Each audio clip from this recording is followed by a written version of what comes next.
So guys, today I want to make a little video on my top 6 prediction.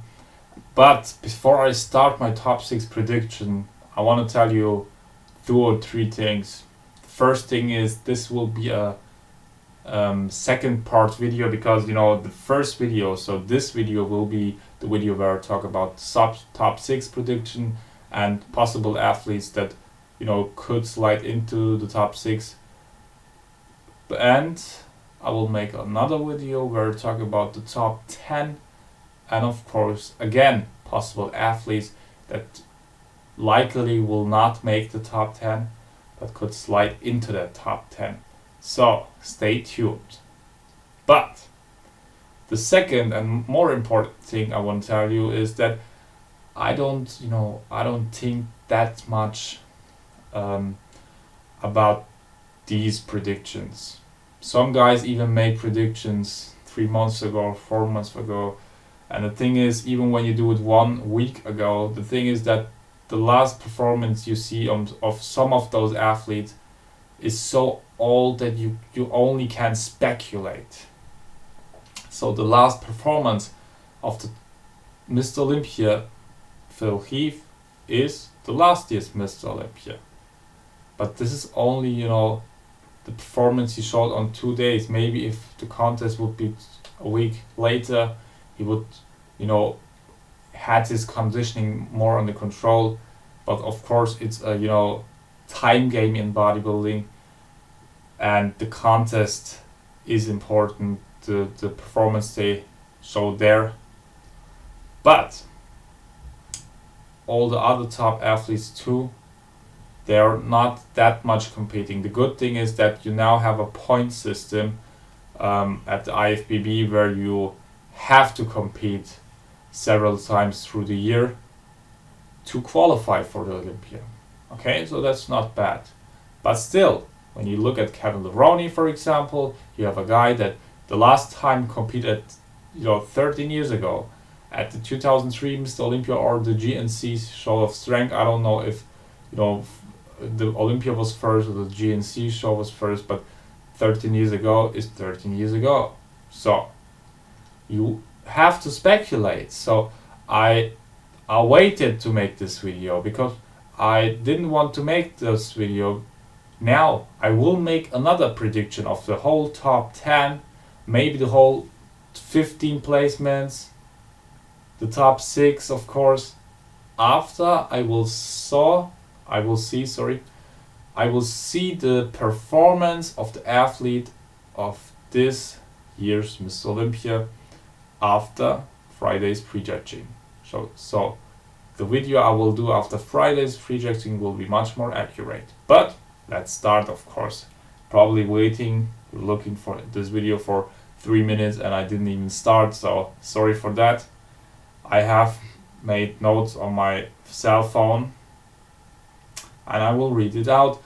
And this prediction is based on what I think will happen, considering politics too, judges, everything, the past, and of course my wishes. I will tell it right after. So I think first place will be Philippe again. Why? He already won 5 Mr. Olympia titles. He's the best athlete right now on the whole bodybuilding scene. And of course he didn't look that good in last year's Mr. Olympia and he climbed a little downwards. But I think he knows that he's under that big, he's under such a big pressure that I don't think that he won't nail it this year. I think he will nail it this year. I think he maybe will even bring the best conditioning he ever brought, because he knows that this year could be the year where he loses his title, because he already has 5 Mr. Olympia belts, 5 Mr. Olympia sandals. So he already had a reign. There are guys like Jay who won 4 Mr. Olympias. There are guys like Dorian Yates who won 6. Then you have Lee Haney, Ronnie Coleman, Arnold. But this could be the end of his reign. So, and Phil knows that, and he's still young enough to to show a great performance. And I don't think that he has that much injuries or things like that. Of course, most often the athletes don't talk about injuries that often because they don't want the people to speculate too much. But I do think that Philippe will do everything, will do his best to show his best performance ever. So, in a realistic way, he will defend his title. Second place, Dexter Jackson, the Blade. I think Dexter Jackson will be one of his biggest competitors, not only because of the performance of this year, but because of last year's performance where he was, the uncrowned Mr. Olympia for a lot of fans, and he was, for some fans, he was a true Olympia, the true Mr. Olympia of that contest. So I think that naturally the cameras and the judges will right away look at those two athletes at the very beginning, and Kai won't compete and Deniz won't compete. So they will look at the second place, the runner-up of last year, and that's Dexter Jackson. And Dexter already won a Mr. Olympia title back in 2008. So I think, Dexter will do everything to bring that blade conditioning, and his nickname is the Blade. So we'll see. I think he also, put a little mass on his body, but I don't think that, a lot of people over-exaggerate. They say, Dexter looks so big. And I'll tell you one thing, guys. I can promise you one thing. Dexter won't be the biggest guy on the stage.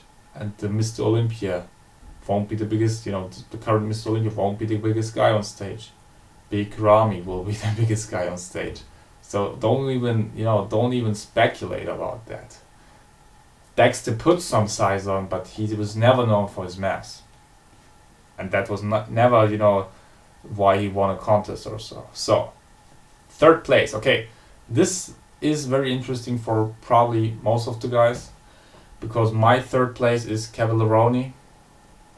Thing with Kevin is that I think that he can place very, very high, and a placement, in the top 6 or even top 10 would be awesome.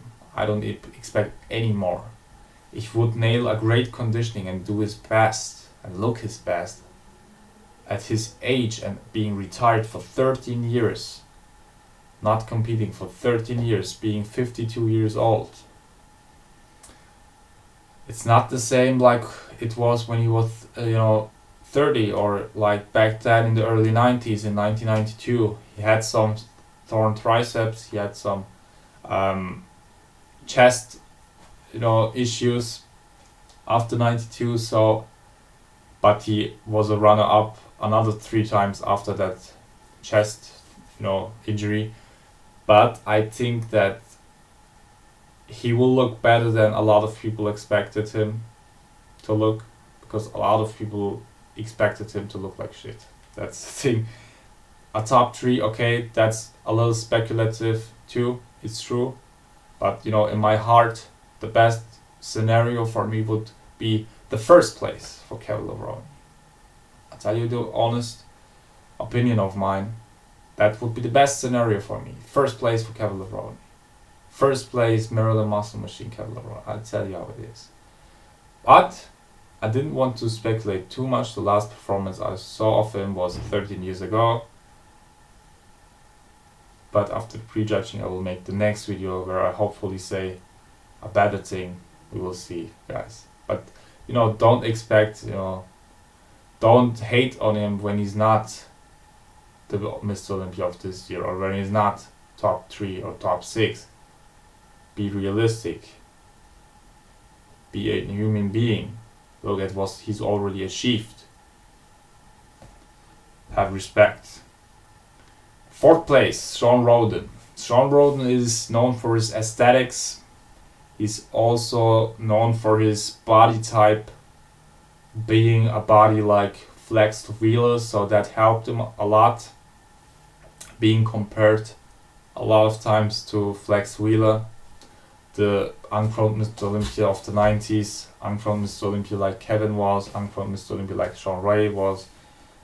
So his body does look like flex wheelers a lot, so you have to give him that point. And I think he will look good this year too, but we will see if he will have improved mass and improved conditioning. I think he needs both. So I don't see him winning it. I think he could place anywhere from 3rd to 5th place. Kevin could be anywhere from 3rd to 10th place. Or, you know, when you speculate that much, from 1st to 10th place, we will see. Phil, I think it would be from anywhere from 1st or to 2nd place. Dexter, it could be anywhere from 1st to 6th place. But let's continue with 5th place. Big Ramy. The thing with Big Ramy is that he will be the biggest guy on stage, but in the last year he always was the biggest guy on stage. So that's nothing new. He has to bring his conditioning. Last year he was 316 on the Olympia stage. Competing at 316, that's incredible. That's, you know, huge. That's huge. But I think Ramy should compete anywhere around from 285 to 290. But I'm pretty sure that he will compete under 300 pounds. He has a great coach. But will this year's Olympia will be his year, or I think he needs, maybe this year and the next year to fully show his potential. I don't know. I don't think that he can show his full potential this year, but I do think he will improve from last year. So I think Ramy could place anywhere from 3rd to 6th place. But in my top 6 right now, 5th place. Then 6th place, Justin Compton. A lot of people sleep on that guy. Everybody is speculating on Deniz because he had a big internet hype of thing. He had a lot of pics, that went viral. Where he was 300 pounds or 290. And like I said, the mass is not all, even not at pro bodybuilding of nowadays. And that's good because, otherwise guys like Greg Kovac, Google him, would be Mr. Olympia back then, or would have been Mr. Olympia back then. Never happened. Not the biggest is the best. You need the structure, you need the aesthetics. Jay Cutler said in an RX Muscle interview that his biggest weakness is his back, and if you know bodybuilding contests, then you know that our general opinion is, or general slogan is that you win the show by your back and your legs. So I will have him in my top 10 prediction, but me personally, I don't have him in my top 6 prediction. Sorry, but that's nothing personal also, okay? Nothing in that video is personal against anybody. I don't know anybody personally. Then 6th place, I have to look it up on myself, I'm sorry. 6th place is Justin Compton. Yeah, I already said it, Justin Compton. And guys, you probably will say, where is Rudy Winkler and where is Cedric McMillan? Let's talk about it. So I think that Rudy Winkler could place anywhere from 4th to 6th place. Right now I have him on 7th place, but that's the thing I will talk about in the next video, part 2, so check it out when it's out. Back then in 2010 I already made an evolution of Rudy Winkler video. Back then in 2010 he had a great conditioning, but back then his biggest problem was that the mass he had in the off season he couldn't bring on stage. So he lost a lot of size, but he was sharp like a razor, like a blade. Then he got much bigger on stage, but his conditioning suffered. His guts sticked out, things like that. Not beautiful things. Right now he's getting better and better. He has his gut under control. His conditioning gets better, so I think he will improve. So I don't know what will happen, but you know, the athletes this year are so close when you look at the top 10 that anything could happen. So right now I have him anywhere from, sorry, I think I said 4th to 6th place. I have to change that into 4th to 7th place, because right now I have him on 7th place. And the other guy who could potentially slide into the top 6 is Cedric McMillan. The thing with Cedric is that I never saw him with a great conditioning. I think a conditioning that could win the Olympia or could win a big pro show. Thing is that when I look at the videos of his contests or like the Arnolds, there are pictures when you look of the contest where his conditioning is as good as some other athletes or amateur athletes conditioning in their off season. Okay, maybe it's a little over exaggeration, but he has to improve a lot on that conditioning. He has to improve a lot, and really has to improve a lot too. So these two guys have great potential, have great talent, and when they would hit it, Cedric could place anywhere from 3rd to 8th place. So now I have him out of the top 6, but if he would have a conditioning like Dexter Jackson or Phil Heath in 2012 or so, he could maybe even, you know, 2nd place or so. I don't think he would win it right now, but realistically I think he will probably even be out of that top 6, 8th place. And that was my top 6 prediction. I hope you liked it. Maybe it was a little, you know, terrific for you guys, because we expected some other things, but it's hard to predict it right now. So like I said, I will do another prediction video after the prejudging, so look out for that, and follow me on Instagram at Deniz Lifestyle, and look out for part 2, the top 10 prediction. Stay tuned. Hope you enjoyed it.